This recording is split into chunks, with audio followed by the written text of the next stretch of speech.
네, 그럼 본격적으로 강의를 시작하겠습니다. 반갑습니다. 예, 상황 판단 전임을 맡고 있는 박어령이라고 합니다.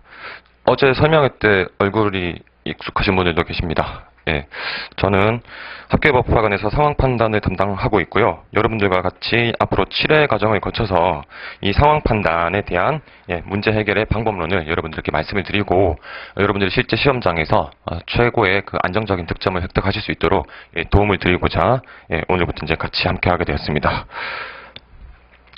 교재가 현재 아직 확실하게 이렇게 완료가 안 된 상태이고요. 처음에는 모든 회차를 다 이제 프린트물로 진행을 할까 했었는데, 여러분들 입장에서도 가제 보낸 형태라고 하더라도 다 합본 형태의 그런 교재를 가지고 계시는 것이 편할 것이기 때문에 3회차 강의 때는 여러분들께 가제본 형태의 교재가 이제 지급이 될 것입니다. 그래서 그때까지만 좀 양해를 부탁드리고요. 1차, 2차 수업 때는 이렇게 프린트물로 임시로 좀 나가게 되었습니다. 그 다음 제 수업은 앞에서 진행을 하셨었던 박은경 선생님과 마찬가지로 이렇게 PPT로 화면을 이제 구현을 하고 있습니다. 별다른 애니메이션 효과 같은 것이 들어가는 것은 아니지만, 아무래도 이제 앞쪽에 여러분들이 필요로 하는 그런 정보들이 제시가 되는 경우들이 많기 때문에 여러분들 편하신 대로 텍스트, 지금 교재 나가 있는 그걸 보셔도 되고, 아니면 이 앞에 화면을 참조하셔도 될 것입니다. 근데 화면이 현재 좀 어둡죠? 어둡기 때문에 뒤쪽에 앉아 계신 분들이라면 그냥 모니터 화면이나 아니면 텍스트 자료를 보시면 될 것입니다. 자, 그래서 일단 전체적으로 강의 일정을 잠깐 말씀을 드리면, 오늘은 1회차 수업이기 때문에 짤막하게 2시간 강의이기 때문에 여러 가지를 다 말씀드리긴 힘들 것 같고, 강의 일정과 그 다음 상황 판단에 대한 개괄적인 설명을 어제 잠시 드렸지만 다시 한번 핵심 지점만 다시 말씀을 드리겠습니다. 그리고 나서 여러분들이 보통 1번 문제부터 쭉 보시다 보면 1번, 2번, 3번 이 정도 내에 들어가 있는, 혹은 중간에 한 11번, 12번 정도에 배치가 되어 있는 그러한 언어적 정보 중심의 문제들, 오늘 그리고 다음번 수업 2회차에 걸쳐서 이 언어적 이해 유형에 대한 독해 방식, 그리고 문제가 실제로 어떻게 구성되는가 등을 중심으로 해서 여러분들이 글을 읽으실 때 그냥 막연하게 읽으시는 것이 아니라 어떤 것을 항상 염두에 두시면서 텍스트를 하나씩 분석해 나가야 되는가, 이것에 대한 어떤 그런 틀, 방법론에 대해서 말씀을 드리는 것으로 하겠습니다. 그래서 2회차 수업 전반부까지는 언어적 이해 유형에 대해서 말씀을 드리고, 그 다음 2회차 후반부터는 법규 유형, 법규 유형도 총 2회에 걸쳐서 진행을 할 것입니다. 이 법규 유형이 이 상황 판단을 이루는 가장 큰 특징이기도 하고, 그리고 여러분들이 PSAT 시험을 보시면 총 3과목 중에서 유일하게 이 법률, 법조문이 직접적으로 등장하는 그러한 형태의 텍스트가 여기 상황 판단에 등장하게 됩니다.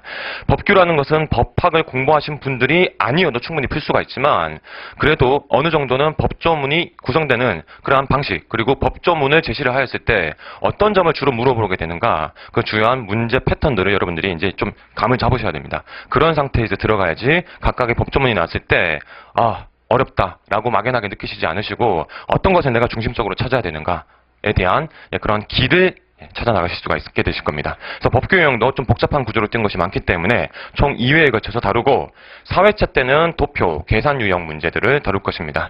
도표와 관련돼서는 제가 설명회 때도 잠깐 말씀을 드렸는데, 도표 자료를 이루는 그 정보들이 거의 대부분 다 수치로 이루어져 있습니다. 수가 들어가 있는 것이죠. 도표 안에는요. 그래서 그 도표를 구성하고 있는 각 계열별 항목들을 어떤 식으로 빠르게 여러분들이 정리해서 필요한 요소들을 열 혹은 행 계열별로 어떻게 빨리 분류해서 정리할 것인가와 관련된 접근의 틀 말씀을 드리고, 그 다음 그것과는 별개로 여러분들이 기본적으로 알고 계시지만 실생활에서 많이 사용하지 않으시고 계신 그러한 사칙 연산 혹은 평균 내기, 확률 구하기 등등과 관련된 몇 가지 수리 자체의 어떤 그런 개념적인 것들을 다루셔야 되는 그러한 형태의 문제들이 등장할 때가 있는데요. 그러한 계열들의 문제들을 4회차 때 집중적으로 살펴볼 것입니다. 그 다음 아마 이쪽 유형 문제들이 가장 난해하게 느껴지실 건데요. 퀴즈나 퍼즐과 관련된 문제들입니다. 어떤 경우에는 암호문 해독과 같은 그런 형태의 문제들도 등장하게 됩니다. 이것은 일상에서 거의 접하지 못했었던 그런 패턴의 문제들인데요. 이 퀴즈나 퍼즐 유형들은 문제에 따라서 그 각각의 어떤 독특한 성격이 있긴 하지만, 그래도 절반 정도는 지속적으로 반복되는 어떤 그런 패턴들을 보이는 때가 많습니다. 그런 것들이 무엇인가를 일단 기본적으로 정리를 하여서, 특히 퍼즐 유형과 관련되어서 설명회 때도 말씀드렸었던 게임, 리그, 게임, 가위바위보 경기, 이와 같은 것들이 등장했을 때 반복적으로 어떤 게 질문의 대상이 되는가, 어떤 형태로 문제를 구성하게 되는가, 이런 것들을 중심으로 해서 여러분들께 말씀을 드리고, 그 다음 이것과 관련된 것들을 순차적으로 퀴즈 퍼즐 유형, PSAT 5급 공채 문제들까지 포함하여서 좀 더 다각도로 분석할 수 있는 그러한 기회를 마련하고자 합니다. 이렇게 해서 6회까지 각 유형별로 언어, 법규, 도표 계산, 퀴즈 퍼즐 유형까지 다 정리를 한 상태에서 7회차 때는 여러분들께 이것과 관련된 유형들을 실제 2013, 2014 평균적인 문항 분포, 지금 현재 연도별로 문항의 편차가 큽니다. 어떤 연도에는 이 언어적 이해 유형이 4문제 나온 경우도 있고 어떤 해에는 7문제까지 나온 적도 있습니다. 이게 들쑥날쑥하기 때문에 지금 최근 2개년치를 뽑아내서 그 평균적인 그 수치에 맞게끔 각 문항 유형별 구성을 하여서 25문제짜리 실전 대비 모의고사를 한번 진행할 것입니다. 딱 1시간 동안 60분 동안 여러분들이 실제로 시험을 보시고, 그리고 나머지 1시간 동안은 해설을 진행하는 형태로, 주요 문제에 대한 해설을 진행하는 형태로 이렇게 수업을 임해 나갈 것입니다.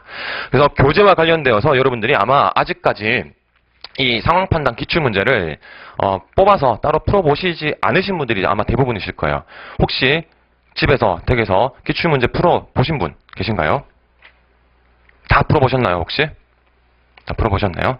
자, 몇 분 계시긴 한데요. 제가 교재에, 현재 이 교재의 각 유형별로 이제 문제 분석을 해서 수록을 해놓을 것입니다. 근데 그것과는 별개로 3회차 때 나갈 그 교재에 25문항으로 구성을 하여서 여러분들이 어느 정도 단계까지 가셨을 때 실제 요 모의 시험 보시기 전에 한번 테스트용으로 시험 보신 분들이 하시더라도 다시 한번 11년부터 14년 것까지를 뒤섞어서 25문항 형태로 구성을 할 것입니다. 그 문제를 한 5회차 정도 끝났을 때 한번 여러분들이 별개로 테스트를 해보시고, 저는 시간 여유가 좀 많은 상담이기 때문에요. 여러분들이 5회차 끝나고 나서 6회차, 7회차 수업 때 여러분들이 이제 수업 끝나고, 어차피 이제 이 수업 상황 판단이 마지막 수업이지 않습니까? 상황 판단 수업 끝나고 나서 개별적으로 10분에서 20분씩 질문을 다 받아들일 거니까 미리 풀어보신 분들은 그때 오셔가지고 저한테 이 문제는 이런 것에서 막혔다, 어떻게 하면 좋겠습니까? 이런 것들을 개별적으로 질문을 그때 가서 해주시길 바랍니다. 자, 이렇게 해서 기본적인 강의의 일정에 대해서 말씀을 드렸고요. 상황 판단의 대비의 거시적 흐름, 이거는 설명회 때도 간략하게 좀 너무 빠르게 말씀드린 것 같아서 다시 한 번만 언급을 해드리겠습니다. 일단 여러분들이 오늘 첫 번째 시간 자료 해석, 두 번째 시간 언어 논리, 그리고 상황 판단 수업 이렇게 쭉 들어오셨는데요. 각 과목별로 어떤 것들을 주로 물어보게 되는 것을 1차적으로 좀 알고 계셔야 됩니다. 언어 논리는 이미 박영경 선생님께서 말씀하셨듯이 일치 부합형 문제, 그 다음 논리학이 중심이 되는 그런 전제찾기형 문제, 이런 것들 오늘 대략적으로는 살펴보셨죠. 그렇죠? 그와 같은 것들에 있어서의 상황 판단이 어떤 점에서 차이점을 보이고 있는가, 오늘 다룰 언어적 이해 유형과 관련되어서 설명문이 중심이기 때문에 여러분들이 실제 시험장에서 언어 논리 풀 때는 논증, 그래서 증거 혹은 근거와 그것으로부터 도출되는 결과의 요 어떤 구조적인 측면을 항상 염두에 두시고 읽어 나가셔야 되는데, 이게 상황 판단 과목으로 딱 넘어오게 되면 요와 같은 패턴의 문제는 사실상 등장하지 않고 다 설명문이기 때문에 1문단에서 무슨 이야기하고 있는가, 2문단에서 무슨 이야기하고 있는가, 3문단에서 무슨 이야기하고 있는가와 같은 그런 병렬적으로 이 녀석들을 통합적으로 보는 게 아닙니다. 통합적으로 보는 게 아니라 각 문단별로 여기 나와 있는 내용이 무엇이었지, 여기 나와 있는 내용은 무엇이었지, 따로따로 구분을 해서 분석을 하시면 돼요. 그러면 그 각각의 문단별로 정보들이 어떻게 정리되고 그것이 실제로 선택지에서 구성이 되는가는 이따가 다시 말씀을 드릴 것이고요.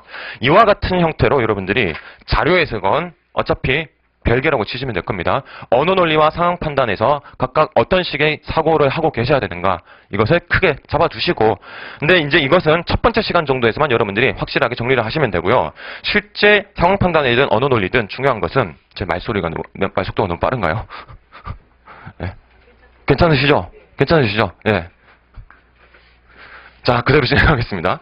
그래서 중요한 것은 실제로 제가 아까 일정에서도 말씀드렸듯이 언어 이해, 법규 이해, 그 다음 도표 계산 유형, 그 다음 맨 마지막 퀴즈 퍼즐 유형, 이 각각의 문제를 풀 때 어떤 식의 기본적인 틀이 있는가, 이 틀을 1차적으로 확실하게 잡아주시는 거, 5회 정도까지 진행을 하면서 이 틀이 차근차근 학습이 되셔야 됩니다.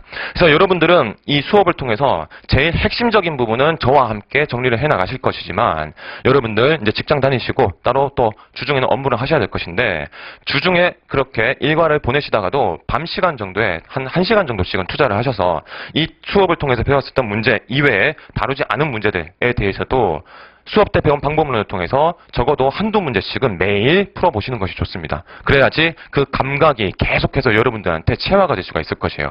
이것은 상황 판단뿐만이 아닙니다. 언어 논리, 자료 해석 다 마찬가지로 매일 조금씩이라도 한두 문제씩이라도 그 어떤 대상이 되는 텍스트들을 다뤄보시길 바랍니다. 이 말씀들은 혹시 앞에서 다 말씀해 주신 건가요? 예. 이런 이 커뮤니케이션이 돼야 되는데 말이죠. 자, 용어 녀석은 어차피 수업 때 계속해서 같이 다룰 것이기 때문에 넘어가겠습니다. 자, 그래서 어제도 말씀드렸듯이 오늘은 이 언어적 정보 플러스 요 규칙성이 조금 가미되어 있는 설명문 중심의 텍스트들을 대상으로 하는 문제 유형을 다룰 것입니다. 다음 시간부터 다루게 될 법규 유형이 요 규칙이 언어적으로 법규 유형 제시되어 있는 문제들이고 법규와 관련된 것들이 만약에 도표나 수와 연계되어서 나온다면 법규형 문제긴 한데 법률 계산형 문제가 됩니다. 이런 것들이 1년에 한두 문제씩 등장을 하게 되고요. 그 다음 수 자체, 도표에서 그냥 그대로 나오는 것이 제가 어제도 말씀드렸었던 도표 계산형 문제. 그 다음 맨 마지막 파트 때 다룰 것이 퀴즈, 퍼즐, 암호 해독과 관련된 그런 형태의 문제들입니다. 오늘 그 다음 2회차 수업, 3회차 수업까지 요 유형의 문제들을 다룰 것입니다. 4회차, 5회차, 6회가 바로 요 파트에 대한 분석이라고 생각하시면 됩니다. 자, 어제 말씀을 드렸기 때문에 세세하게는 다루지 않겠습니다. 이제 진짜 오늘의 본 라운드인 언어적 이해 유형 문제와 지점에 대해서 살펴보겠습니다. 자, 이 설명문 글들 여러분들이 못 읽으시는 분 없습니다. 못 읽으시는 분은 없으세요.